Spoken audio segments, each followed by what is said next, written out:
Welcome back. This is John, Survivalist 2008, and today we'll take a look at a project I built, a one-tube regenerative receiver. The regenerative circuit, or regen, was invented in 1912 and patented in 1914 by American electrical engineer Edwin Armstrong. The regen circuit consisted of an antenna coil, and a variable tuning capacitor, all of which provided the tuned circuit. The received signal was fed into a single tube, which served as both a detector for AM and an amplifier for all modes. The output signal was then fed into a separate coil wound on the same bakelite form as the antenna coil and in close proximity. This tickler coil, as it is known, allows for inductive coupling to take place, whereas a small amount of signal is reintroduced many times over back into the tuned circuit input. This positive feedback loop not only provided for signal amplification of the resonant frequency, but it also allowed for the reception of CW and single sideband. To receive AM signals, you adjust the regen control just below the level required for oscillation. If you adjust it too far, the receiver will begin to howl. That's how it got its nickname, the Howler. To receive CW and single sideband, you adjust the regen control just past the point of self-oscillation. My inspiration and information to construct this project came from many sources, but mainly from fellow YouTuber Microwave 1. I will provide a link to his YouTube page as well as other pages below. Microwave 1, while a youngster in school, picked up a copy of Alfred Morgan's 1954 book entitled Boy's First Book of Radio and Electronics. He was fascinated by the section on how to build a one-tube Morgan regen, and he was hooked. Later, Microwave 1 made a few modifications to Morgan's basic schematic, but for all intents and purposes it remained the same. While Microwave 1's receiver design is much more aesthetically pleasing to look at than mine, my design works the same and was a bit easier to build. The front of the receiver has the antenna trimmer capacitor control on the left.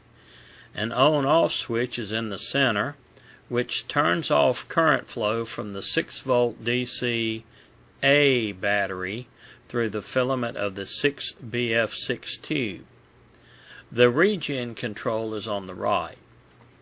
The top of the receiver has the interchangeable combination antenna/tickler coil on the left. The one shown covers the AM broadcast band. In the center is the variable tuning capacitor. To the right is the 6BF6 tube with binding posts for connection of either a set of 2000 ohm headphones or an audio output transformer. Looking at the rear of the receiver, we see 4 binding posts on the left, 2 for connection of the 6-volt DC A battery to power the tube filament, and 2 for connection of a 90-volt DC B battery to provide the plate voltage. We also see 2 additional binding posts on the right, which is for connection of the antenna. You will see a green switch that provides 2 extra values of capacitance that can be placed in parallel with the variable tuning capacitor to increase the bandwidth of whichever coil you have plugged in. I have 4 different antenna coils for receptions of different bands. The bottom view shows an interesting design feature. A Homebrew RF choke seen in the center of the picture and wrapped in black electrical tape. It's wound using number 33 magnet wire on a metal sewing bobbin. Now that we've taken a look at the receiver, I'll take time now to connect the batteries, antenna and ground, and the audio output transformer with a small audio amplifier hooked up, and we'll do a quick demonstration. I'll be right back.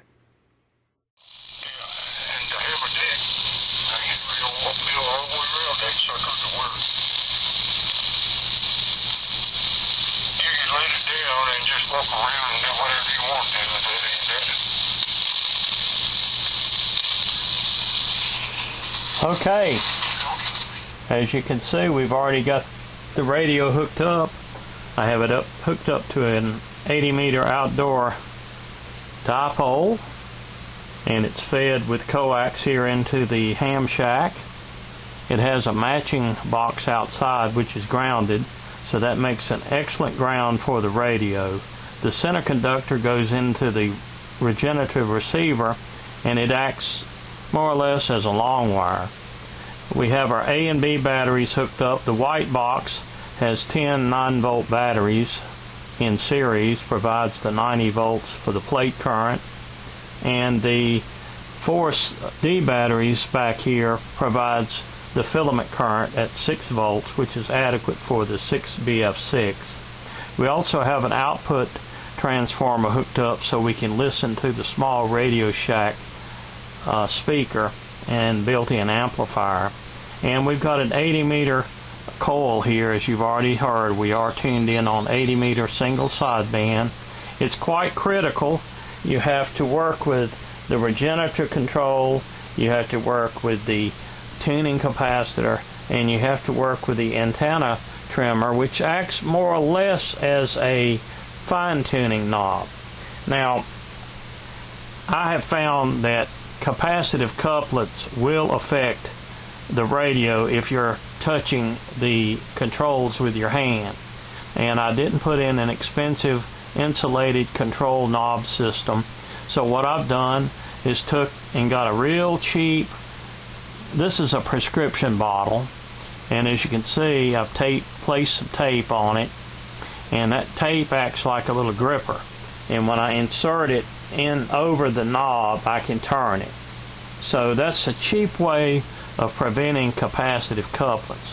Now let's turn the amplifier back up.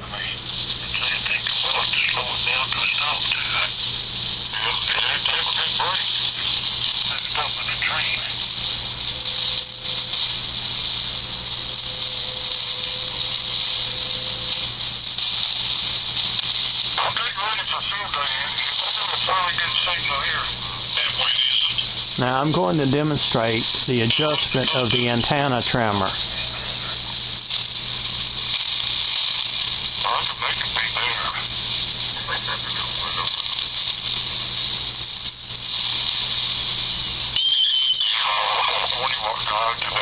Very slow increment.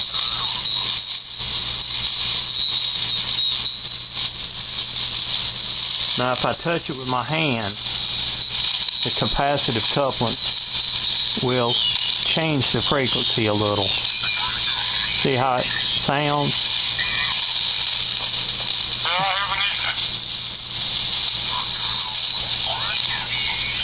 So this little device helps out quite a lot. Alright, that's 80 meters. Let's turn the amplifier down, and let's change over to the Broadcast Coil and see if we can do a real quick demonstration of the broadcast band.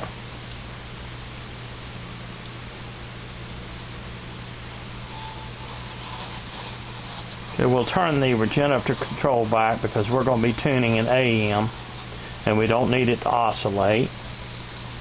Let's see what we can find here, just going through quickly.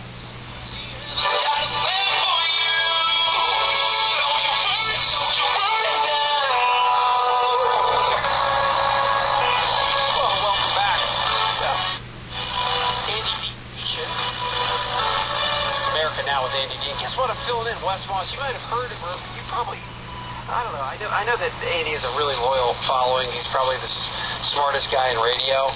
Maybe the smartest, funniest guy in radio combo.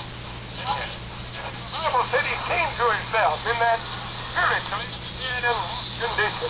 And he came home to his father. And the father said, in front of 38,000. Bulls lost 5 of 7 since that 5-game win streak. 36. You don't need much of the regenerative control for AM radio. You don't want it to go into oscillation. It'll start howling.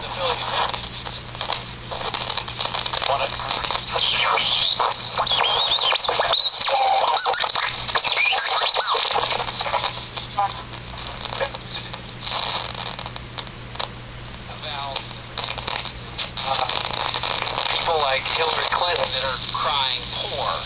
And is that more ridiculous than the mess that's unfolding in Iraq? I don't know. I think they're both ridiculous. And you can tweet me here if you have an answer to this. At WesMoss365, so WESMOSS on Twitter. Okay, let's turn that down just a little bit, and I'd like to show you a few other things before we wrap this up. It's been so long since I've got this radio out and dusted it off that I kind of forgot how to hook it all up.